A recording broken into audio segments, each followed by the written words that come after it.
ifavaka isika rehetra tompoko.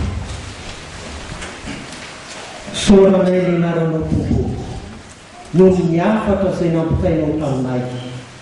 Misotranao fa na dia eo aza mety ho alahelo samihafa ao anatinay, dia mbola mitenanay mandrakariva ianao mampitody izany alahelo rehetra izany, ary mampafantatra anay koa tompo fa olokandalo zahay. Mety amin'ny tany fandalovana misy anay ity, niteninao no efa milaza fa 70 taona na 80 taona raha tahiny mankeza azy zahay. Endry tompo, eo anatrezany rehetra izany dia fantarefa tsy maintsy andalo ny fahoriana, tsy maintsy andalo izany zahay hita miditany fandalovana ity, kanefa soa ihany fa mbola ao ny afatra ao izay mampafantatra anay fa le okaiky n'Andriamanitra ny mahatsara anay. Tompo, fantatray tokoa fa amin'ity fiaina mandalo ity dia ifampibiasa ny tsara sy ny ratsy. Ianao koa efa nilaza fa tsy ny soa ihany no raisinay avy amin'Andriamanitra fa ny ratsy koa, kanefa ny zavatra rehetra miara-miasa hahasoa izay tia an'Andriamanitra hoy ny teninao.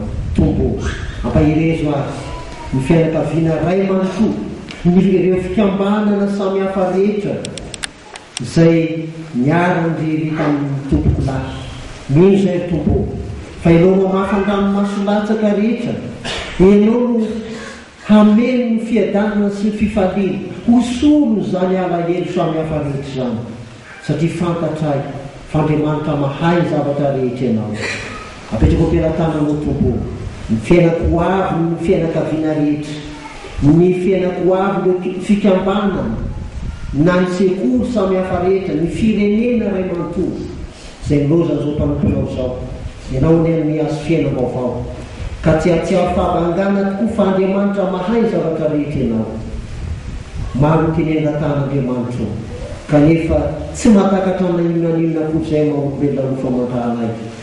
Mba hoentinay mameno izany vavaka izany dia ranay miompona ilay vavaka nampianarinao mpianatra fahaizanana hoe rainay tenendanitra mamasina ny ianaranao tonga ny fasakanao atao isatonao dia tantaky ny tany mena ny miasa sasany ary mamelany evikay tahaka ny misanasesikatanay karazan'ny fakapana manafana ny rasy anao fantatana sy ny hery